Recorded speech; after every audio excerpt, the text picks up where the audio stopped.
Bien, pues ahora veremos algo de sistemas no lineales, una vez que ya hemos cubierto o hemos visto algo de sistemas lineales. Vamos a comenzar recordando la forma de cuáles son las funciones lineales. Esto pues es nada más para tener una idea y recordar un poquito de lo que vamos a ver. Entonces, en una variable, recuerden esto. Pues este es un ejemplo, es el más simple que se puede encontrar. Una función que es una recta que pasa por el origen. En dos variables, una función lineal es esta que tenemos aquí. Una constante multiplicada por la primera variable más otra constante multiplicada por la segunda. Y pues algo equivalente es el caso de tres variables. Entonces, espero que se vea el patrón que siguen las funciones lineales en una, dos o más variables. En n variables, pues aquí tenemos el caso. Ese es un patrón que se sigue de los anteriores. Y bien, pero en general las funciones no son lineales. Es decir, son no lineales.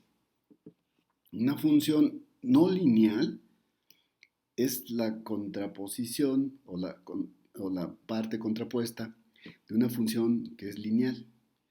Y una función que no es lineal es aquella que no satisface la propiedad lineal, que es esta, para alfa y beta escalares, es decir, que la función de una suma es la suma de los valores de la función. Y si están multiplicados por escalares, pues se multiplican los valores respectivos. Entonces, eso define la linealidad. Y si no se satisface esa condición, entonces se dice que la función es no lineal o no es lineal. Y pues ejemplos sobran, ¿no? Por ejemplo, este caso, la función coseno pues es no lineal. Aquí tenemos otra función que no es un ejemplo de una función de dos variables y un ejemplo de una función de tres variables. Observen, en este ejemplito, la función f de x1, x2, x3 sí es lineal con respecto a x1 o en x1, así se dice, en la variable x1, pero en x2 y en x3 no. Bien. Bueno, un sistema lineal, ya hemos visto, que es un conjunto de n ecuaciones, como este, de n ecuaciones lineales, o sea, de funciones lineales con n incógnitas sujetas a restricciones por una igualdad. Entonces, como digo aquí, cada una de estas ecuaciones son restricciones sobre la función lineal de n variables, sobre una de las funciones. Ejemplo, la primera ecuación, esta de aquí, se puede escribir pues en esta forma, si quieren un poquito más compacta, donde h de 1 pues es el lado izquierdo. Es decir, es esto que tenemos aquí iluminado. Bien, pero en general hemos dicho ya que, pues, que las funciones no son lineales en general. Y es importante entonces considerar esos casos. Cuando esto ocurre, cuando las funciones no son lineales, el sistema resultante se llama pues, sistema de ecuaciones no lineales. Y se escribe pues simplemente así. F1 porque no sabemos cuál es su forma, de x1, x2, x3, etcétera, hasta xn es igual a 0.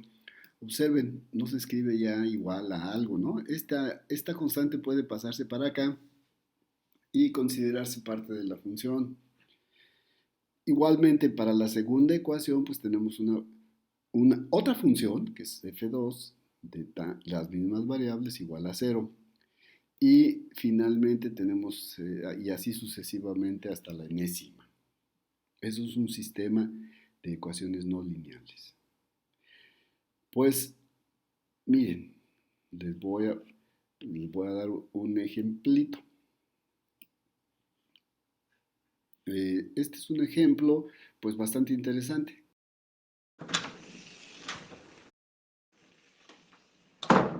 Mm, ¿Alguien quiere entrar a clase? Adelante, adelante, adelante.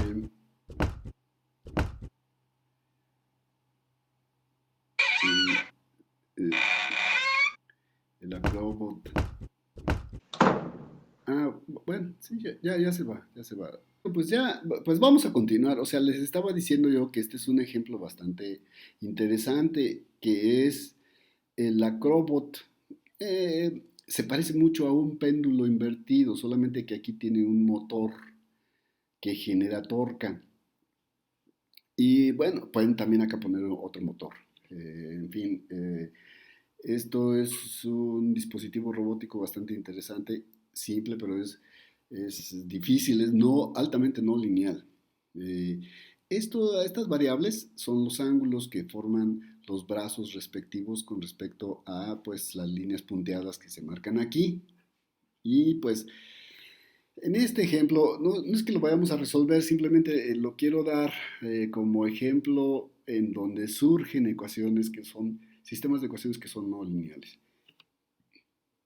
Si simplificamos las ecuaciones dinámicas de este sistema, las condiciones de equilibrio están dadas por estas dos ecuaciones.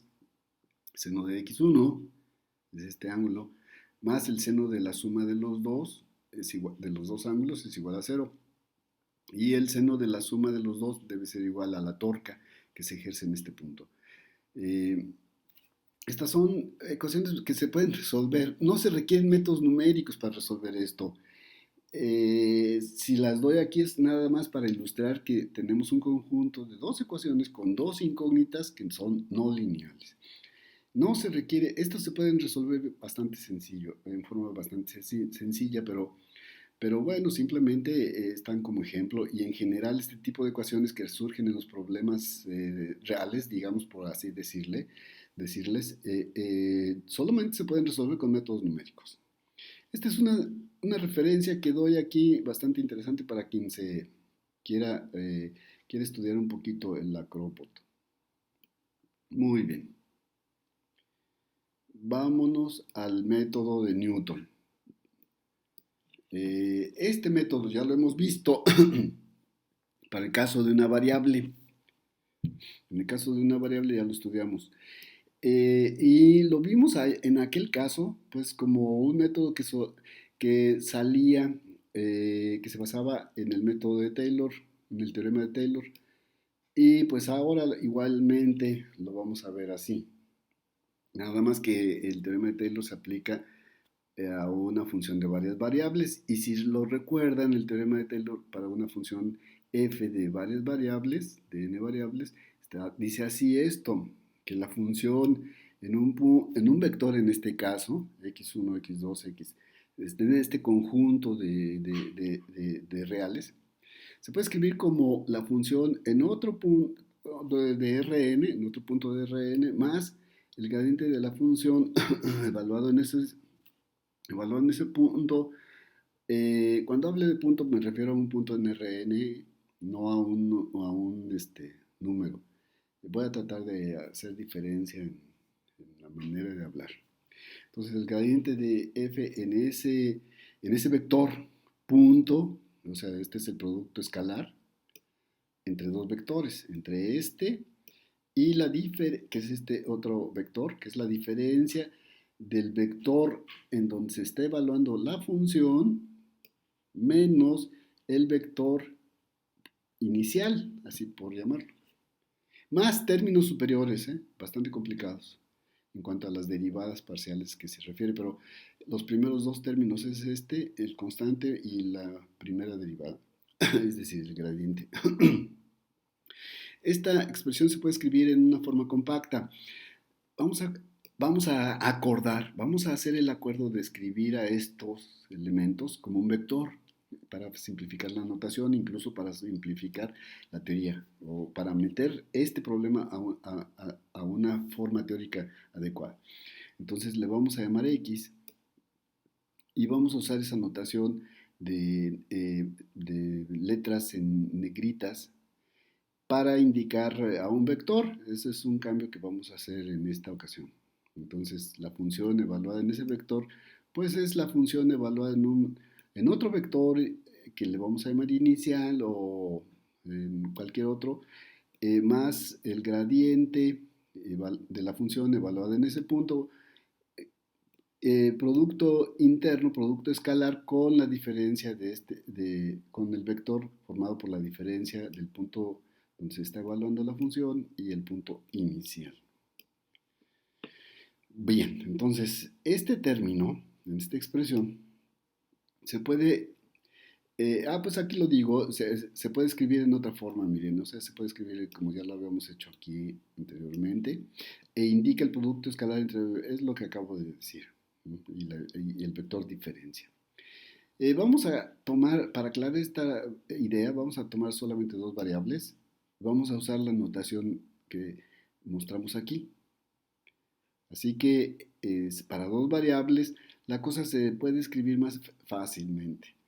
Se puede entender más fácilmente y pues la notación incluso es más amigable.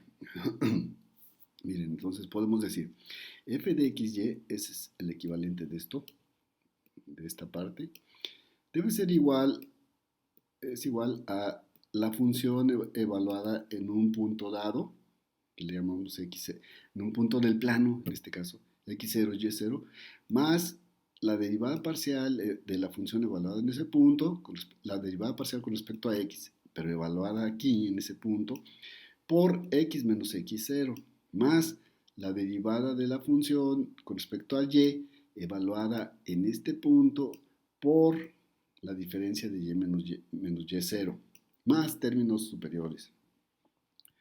Esto, pues, podemos reescribirlo en la forma en que ya lo dije. A este término, pues, no lo tocamos y los siguientes dos los reescribimos como un producto escalar entre este vector y este otro. El primer vector justamente es el gradiente de la función evaluada en el punto x0 y y0. Bueno, este es el caso de dos variables. Y volviendo al caso multidimensional o de varias variables, vamos a considerar la función vectorial que aplica de Rn a Rn y que está dada pues en esta forma. Es un vector, recuerden, es un vector. Es un vector que tiene cuya primera entrada es una función de varias variables, de n variables. Aquí vamos a tomar n y n, n variables y de Rn a Rn, como acabo de decirlo acá. Entonces, la segunda entrada del vector es otra función evaluada también de varias variables, evaluada en el mismo punto de Rn donde se está evaluando esta otra entrada. Y así sucesivamente. La última entrada del vector es otra función de n variables. Y así, eso, con estas letritas en corto, indicamos todo eso, en negritas. Bueno, entonces, pues esto quiere decir que el sistema no lineal que acabamos de definir anteriormente, F1 de etcétera, F de X1 de XN, F2, Fn, igual a cero, todas iguales a cero, puede escribirse de una forma compacta, usando distintas notaciones. En una forma compacta y usando distintas notaciones. Las tres notaciones que damos enseguida denotan lo mismo. Hay bastantes autores que trabajan con esta notación, es muy simple, observen, no tenemos que usar ni negritas, no tenemos que usar ni flechitas, no tenemos que usar ni negritas como nosotros lo vamos a hacer aquí. Entonces, pero hay que tener cuidado a la hora de pasar de esta notación al caso de una variable, es decir, no se vaya, no, ese es el problema de la notación. Hay veces que una notación es muy simple, pero puede llegar a crear confusión. Por eso es que hemos decidido en esta nota que usar esta notación ahora para los vectores, en negritas. Y esa es la tercera. Entonces, Bien, aquí lo que quiero decir que tanto en la tercera ecuación como en la segunda y como en la primera, el cero que está a la derecha es un vector y es un vector cuyas entradas, n entradas están puestas a cero, todas ellas. ¿Mm? Es esto. Eso es importante, ¿eh? No crean que es un cero, un valor nada más. No, son n valores. Bien, entonces continuamos. Aquí viene realmente la idea del método. Si, si x, pues es este vector, como ya lo hemos usado, eh, si ese vector es el vector solución del sistema no lineal dado, es decir, satisface esta ecuación vectorial, y aquí debe ser negrita, disculpen eso, entonces si satisface esa ecuación vectorial, tenemos la siguiente posibilidad, considerar un punto x0, que es un punto de Rn, recuerden, un punto que sea cercano al vector x, cercano, ¿qué quiere decir que un vector sea cercano a otro? Pues quiere decir que su norma, la norma vectorial que ya hemos definido anteriormente, para eso nos sirvió haber definido normas vectoriales y normas matriciales que se pueden usar, ya las hemos usado también. Si esta norma es pequeña, entonces eso nos dice que el vectorcito x0 es cercano al vectorcito x. Están cercanos entre los dos. Y esta diferencia es pequeña, es decir, la norma de esta diferencia de vectores.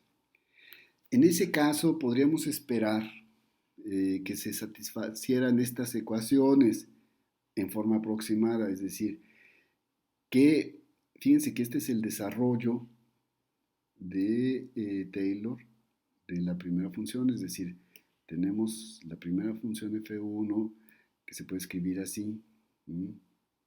Entonces simplemente estamos tomando nada más esta parte para la primera entrada, ahí donde les mencioné. Aquí está, es la primera entrada. Y tomamos el mismo desarrollo para la segunda entrada. Y tomamos el mismo desarrollo de Taylor, la misma aproximación hasta la enésima entrada. Y esto, claro, no es cero porque hemos estado cortando los términos superiores, los términos que las derivadas de orden más grande, más altos. Es decir, nada más nos quedamos hasta la primera derivada que serían el gradiente. Todos los otros no los consideramos a la hora de hacer esto, de truncar aquí y aquí. Por lo tanto, esto es una igualdad aproximada. ¿Mm? Pero eso nos da la idea. Ahorita lo verán cómo. Entonces, primeramente escribamos este sistema que tengo aquí iluminado en forma compacta.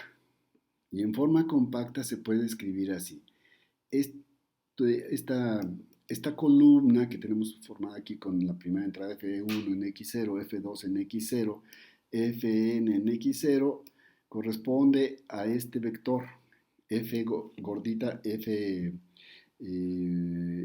negrita en X0. Y después este término y este término y etcétera. Y todos estos términos pueden reescribirse en una forma matricial, en una forma de producto de matriz vector. Así. Este ya es un producto entre esta matriz y este vector. Ojo con eso.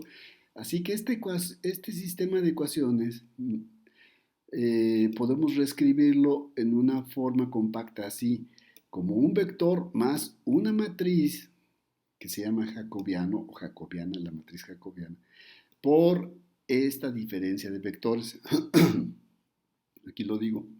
J denota la matriz jacobiana formada con la función f, la función vectorial, de f en x definida, pues así se define la matriz jacobiana o el jacobiano también, así se le llama. La primera entrada pues es esta, etcétera, tenemos toda esta fila y pues el mismo renglón para acá.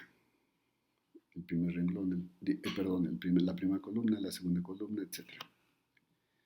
En el caso de multidimensional, recuérdense que x0 pues siempre son vectores, ¿no? Denotan un vector de n componentes, lo mismo que x.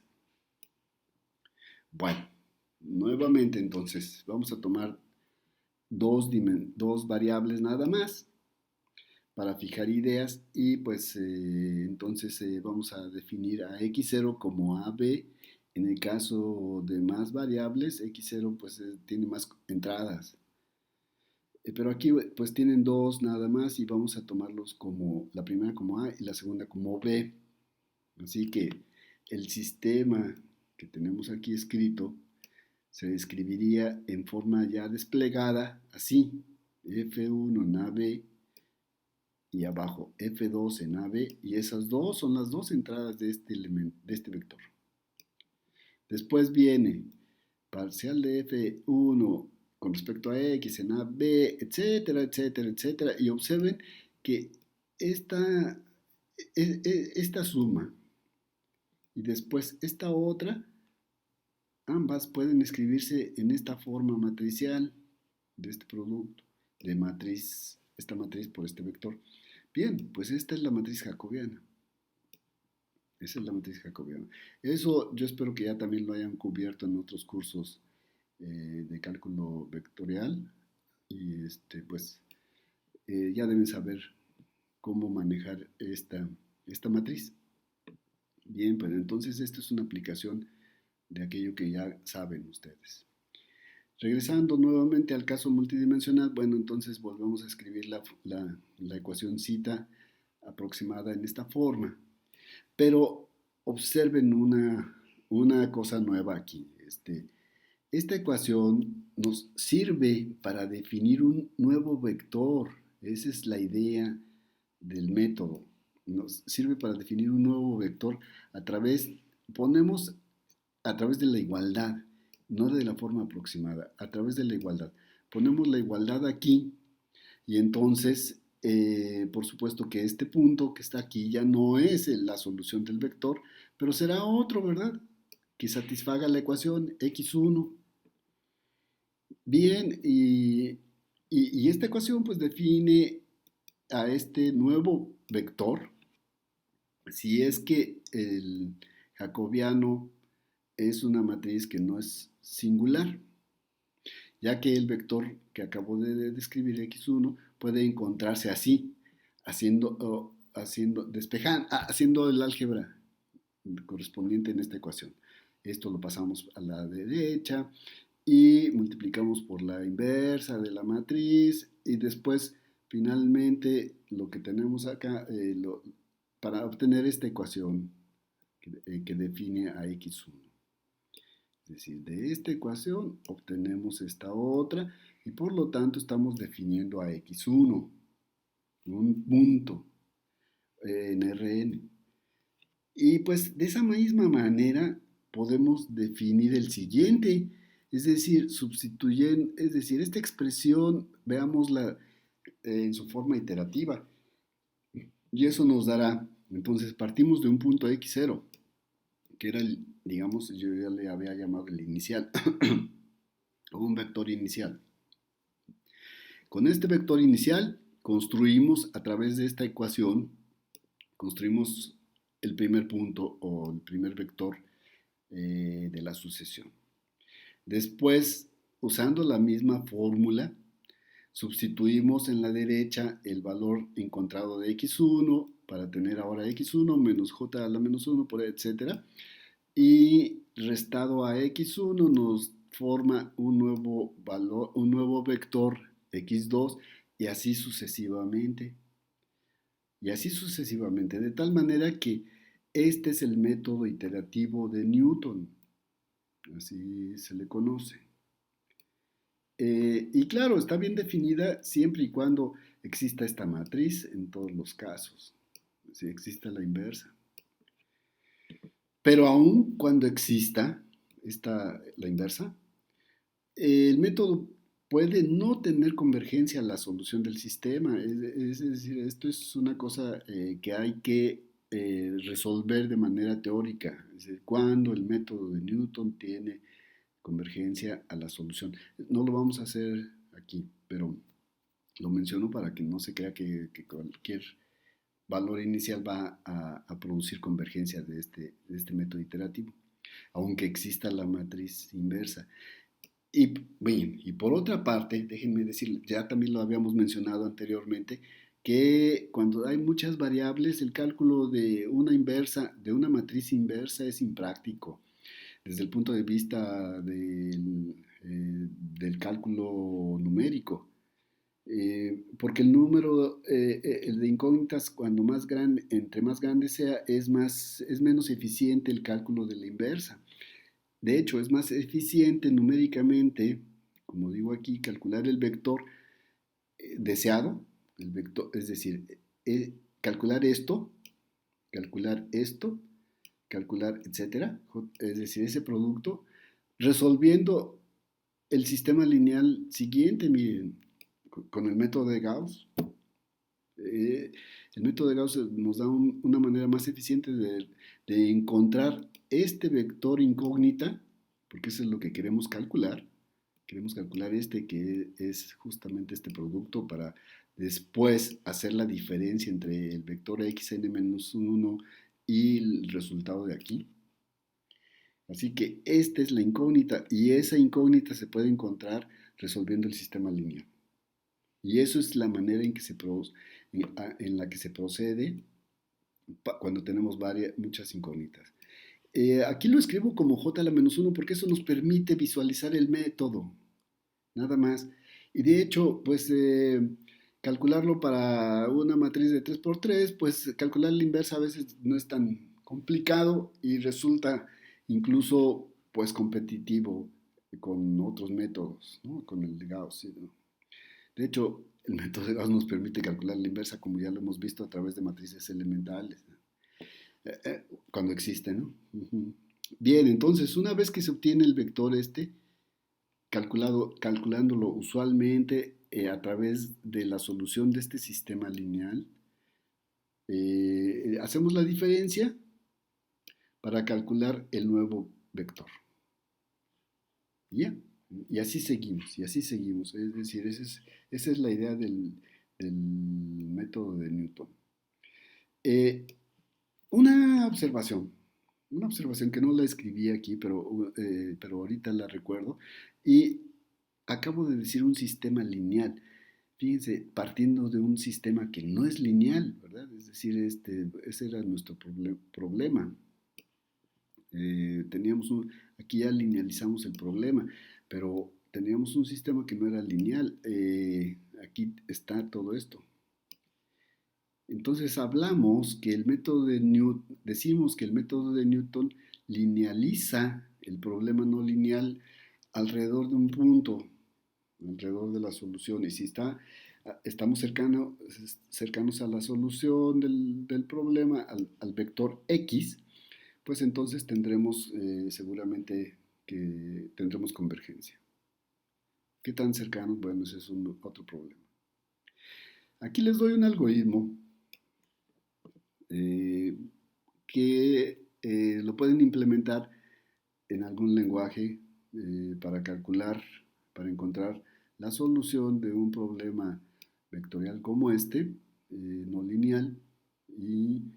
Y ojo, una cosa que quería marcar aquí es que en esta condición, que es la condición que nos permite decidir si tenemos éxito o no, es decir, que si dada una tolerancia, que es epsilon, si dada esta tolerancia, y si esa tolerancia es mayor que la norma de la diferencia de estos dos vectores, entonces decimos que el procedimiento tiene éxito. ¿Y por qué? Pues porque si hay convergencia, esperamos que x y x0 cada vez se acerque, ¿quién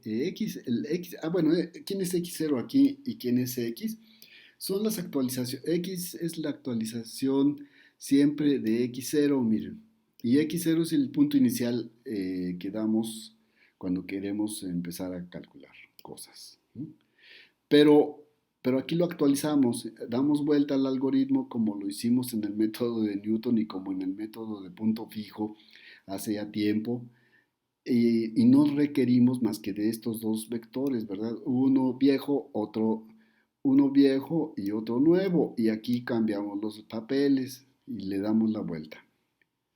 Esta es la idea del método de Newton. Entonces, cuando este valor, vamos a llamar cuando el valor nuevo, cuando este valor nuevo, aquí lo tenemos, cuando el x no es muy diferente de x0 bajo una norma, pues entonces decimos que tenemos éxito, porque por más vueltas que le demos ya no vamos a tener, podremos tener pues mayor, podremos tener un valor de norma en esta diferencia que sea mucho menor, pero todo depende de cuánto queremos que sea. Y en ese momento decimos que pues el método converge. Esa es la idea. Enseguida les doy aquí una implementación del algoritmo anterior en matemática para el caso de tres variables. O sea, no he intentado hacer más. También se puede exhibir el caso de más variables, de a 4 o 5. Se pueden escribir más, se pueden escribir menos también, a 2. Y mm, es complicado, o sea, permítanme decirles que es complicado hacer la construcción del jacobiano. Entonces, debido a que no quiero, no es mi deseo complicar, meterme mucho al lenguaje, sino además me interesa más bien que se entienda la teoría. Entonces, damos un ejemplo nada más de tres variables. Y decimos cómo lo podríamos extender a más, ¿no? Sí, el que quiera extenderlo a más, aquí tiene la receta. Y bien, y un ejemplo. Vamos a calcular un extremo de la función que damos aquí. Este es un problema bastante interesante, aunque sea nomás un problema de tres variables. Eh, ¿Por qué es interesante? Porque resulta que la solución de este ejemplo o de este problema consiste en los ceros de polinomios ortogonales. En este caso, el caso de Hermite, de los polinomios de Hermite. Si cambiamos esta expresión que tenemos acá por otra forma, tendremos los ceros de los polinomios de Laguerre o los ceros de los polinomios de Jacobi. Y en la medida, claro, siempre tres, ¿no? Siempre tres. Pero en la medida en que nosotros extendamos esta suma a más variables y las funciones de aquí correspondientemente a más variables, tendremos muchos más ceros que podemos calcular. Esos ceros son bastante importantes en las aplicaciones. Bien, pero vayamos al problema. Entonces, ¿qué hacemos para calcular el extremo? Pues tenemos que calcular las derivadas parciales e igualarlas a cero. La derivada parcial con respecto a x1, con respecto a x2, con respecto a x3. Y aquí las tienen ya escritas simplificadas. Estas son. Entonces tenemos la primera derivada. Esta ecuación corresponde a la primera derivada, la derivada con respecto a x1 y es igual a 0.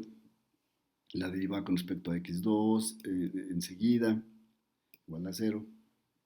Y finalmente la derivada con respecto a x3.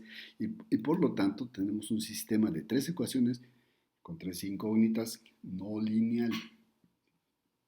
Y no lineal, pues aquí está claro. Esto no es lineal, esto tampoco. Esto sí, ¿verdad? Esto sí, pero lo demás no. Entonces tenemos tres ecuaciones no lineales con tres incógnitas. Y vamos a resolver este sistemita con el método de Newton, empleando pues las funciones que tenemos aquí dadas, ¿no? Es justamente esta, F1, la siguiente F2 y así y la otra F3. ¿No? Y la solución es inmediata, ¿no? Bueno, siempre y cuando sepamos por dónde dar el valor de x0, que es el vector inicial. Aquí están construidas las funciones f1, f2, f3, las que tenemos aquí dadas en esta parte verde. Aquí definimos el vector inicial, damos la tolerancia, el número máximo de iteraciones y llamamos a Newton 3. Y el módulo de Newton 3 está construido de tal forma que nos va dando los vectores y las normas. La norma máxima, por cierto, es algo que no les mencioné, pero que lo pueden ver aquí. Aquí está calculado. Sacamos el valor absoluto de las diferencias y sacamos el máximo. Bien. Y la convergencia, pues aquí está.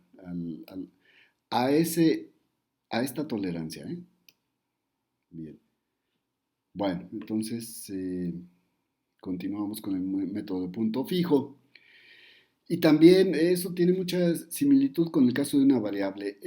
El método de punto fijo se rompe también en una forma teórica, pues, importante en matemáticas. Aquí lo vamos a ver desde un punto de vista un poquito más ligero. Bien, entonces como en el caso de una variable, esta ecuación, que es la ecuación que queremos resolver finalmente, que acabamos de resolver en un ejemplito aquí arriba, la podemos reescribir en una forma de punto fijo. Es decir, la cambiamos. Esta la cambiamos a esta para una g pues que podamos escoger. Ya sabemos cómo hacerlo esto en el caso de una variable. Y en el caso de varias variables sucede lo mismo. Entonces esta ecuación la transformamos. Esa es la idea. La transformamos en esta otra para generar una sucesión de vectores. Es decir, otra vez empezamos con un vector x0. El primer vector generado por la sucesión, por la iteración, es g en x0, o sea, en el anterior. El segundo vector, pues es g, la función vectorial en vector x1, anteriormente encontrado. x3, el nuevo vector x3 es la función vectorial g en el vector x2 encontrado anteriormente y así sucesivamente. Aquí está escrito un poquito más en detalle cada lado derecho. Y claro, esperamos que exista convergencia al vector solución, que es decir, este que tenemos aquí. Recuerden que si encontramos x, estamos encontrando la solución de este otro también, de esta otra ecuación, porque estamos escribiendo esta ecuación en esta forma. Bien, entonces, para no confundirnos, bueno, vamos a escribir la késima más un iteración, que es esta, que es la que tenemos aquí, en esta parte iluminada. Pues la escribimos en forma desplegada y eso significa que primeramente tenemos una entrada del vector de la izquierda, otra entrada, la entrada 2, la entrada 3, pero los subíndices indican, aparte de las entradas, indican la iteración en la que estamos, miren. Y eso pues será igual a otro vector cuya primera entrada es la función que se encuentra en la primera entrada de g, que es g1, evaluada en estas variables, en el vector anteriormente encontrado, en xk, x vector. La segunda entrada, pues es la función que se encuentra allí, g2, evaluada otra vez en el vector anteriormente encontrado, y así sucesivamente. Esa es más o menos la idea.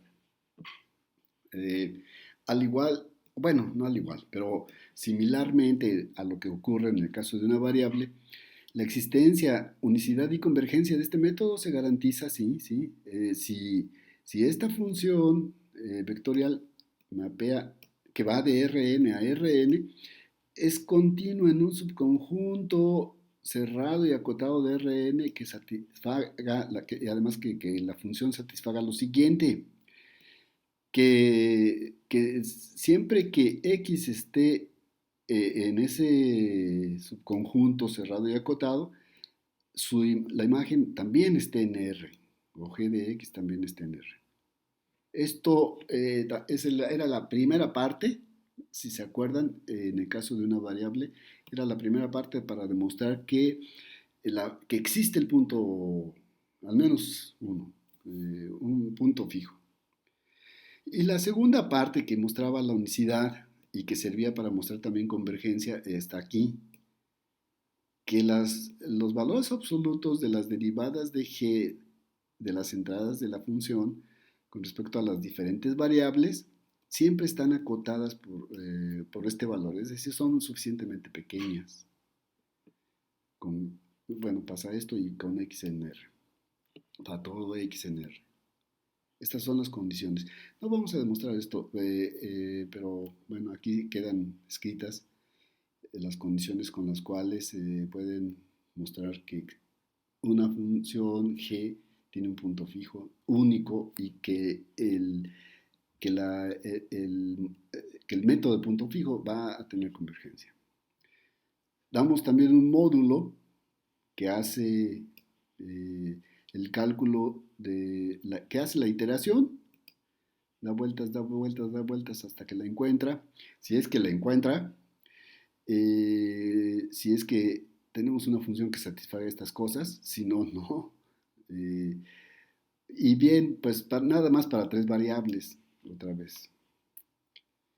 Y tenemos un ejemplo. Por ejemplo, consideren este ejemplito aquí. Esta función es lineal en x1, pero en x2 y en x3 no. Vuelve a ser lineal en x1, en x2 también esta otra, la f. La f2 es lineal en x1, en x2, pero en x3 no. La f3 en x1 no lo es, en x2 y en x3 sí. Okay. Entonces estamos hablando de tres ecuaciones no lineales en tres incógnitas. La no linealidad está aquí. Ojo. Bien, pero podemos poner esta es la función f1 de x1, x2, x3 igual a 0. Esta es la ecuación f2 de x1, x2, x3 igual a 0, etc. Este sistema de las f's, f1, f2, f3, se puede poner en forma de punto fijo. Simplemente, pues, separando las partes x1 y x2 y x3, miren, se pueden escribir así, definiendo las g's. De esta manera definimos la G1, de esta manera definimos la G2 y así sucesivamente la G3. Entonces eso es lo que hacemos aquí en matemática, definimos las Gs, formamos el vector y tomamos un punto inicial, siempre debe haber un punto inicial, por supuesto, tomamos la iteración, el número máximo de iteraciones y llamamos a punto fijo 3, que nos da una solución aproximada que está aquí. Y simplemente ya nada más para corroborar que efectivamente esa es la solución, que ese vector que acaba de darnos el algoritmo, que es un punto fijo, pues lo revisamos aquí. Calculamos las funciones G1, G2 y G3 en este vector y pues nos da el mismo, obviamente. Claro. Muy bien.